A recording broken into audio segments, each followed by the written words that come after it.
So we've read this a couple times. We've read, thought about the literal levels, just read what's on the page, tried to make sure we understand the literal meanings of things. We read closer.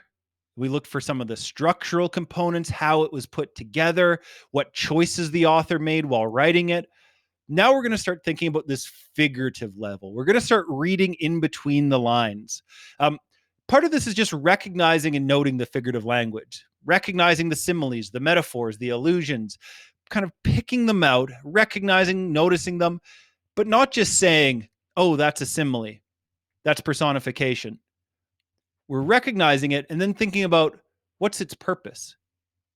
What effect does this simile have? What feeling does this metaphor connect to?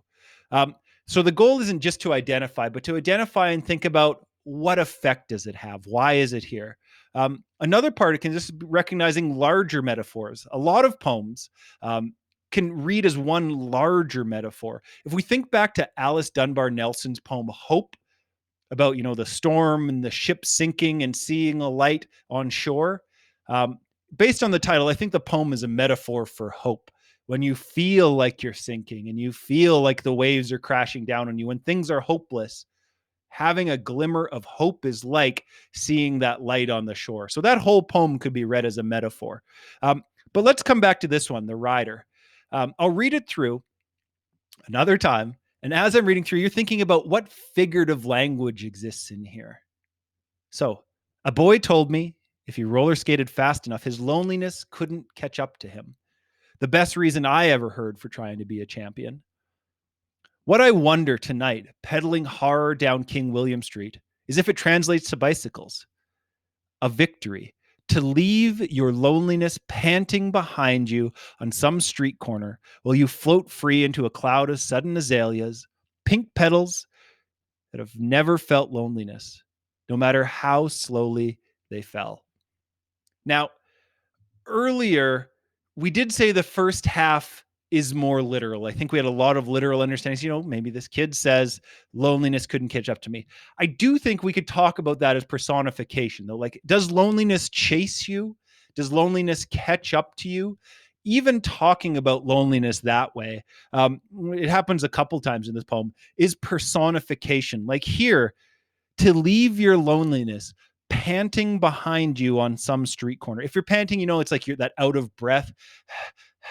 There, it's talking about loneliness, like you've outpaced it, you've outran it, you've bicycled it, that it is this personified thing that you are faster than, and it was chasing you, and it's out of breath, and you've surpassed it. So this poem, a lot of it does personify that feeling of loneliness. Not just that a person feels lonely, but loneliness, how to describe that kind of like that it creeps up on you or it's hard to get away from. Nye has personified it as this thing that's following you and that you can outrace. So there's definitely personification in here. But we said that, the first, it's mostly literal. And as we get especially into these flower descriptions and things, it gets more and more figurative. So it says, so you've beaten loneliness. It's behind you. It's out of breath. And in that moment, you float free into a cloud of sudden azaleas. I think, so we said azaleas, it's like these flowers.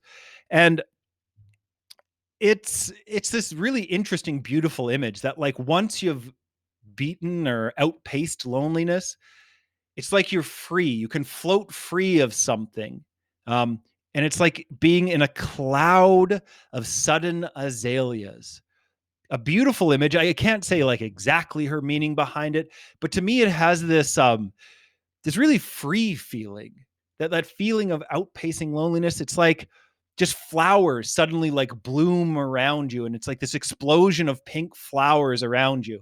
I mean, it sounds very joyous. It sounds very happy. It sounds very beautiful. And I think especially the idea of like floating free in a cloud is this very sense of like freedom, this sudden, beautiful freedom, like exploding around you like pink flowers. Now, we're still speaking about it metaphorically, but we try to make this more literal. I think so. If you've beaten loneliness, like you were feeling like this loneliness for like maybe weeks or months. It's been following you. And then if you were to get away from that somehow, what would that feel like to feel less lonely? She's described it as floating free in this sudden burst of flowers. Like it's this very joyous, momentous moment. Um, and I think again, there's no likes, there's no ases. It's mostly a metaphor of describing this feeling of surpassing loneliness, getting away from it, overcoming it, to this feeling of like floating through a burst of flowers. Now, there's other figurative language in here. We could talk about lots of different parts. We don't have to recognize everything, but we've gone through and recognized some personification, some metaphor, and tried to work through what's the ultimate effect of that on the reader.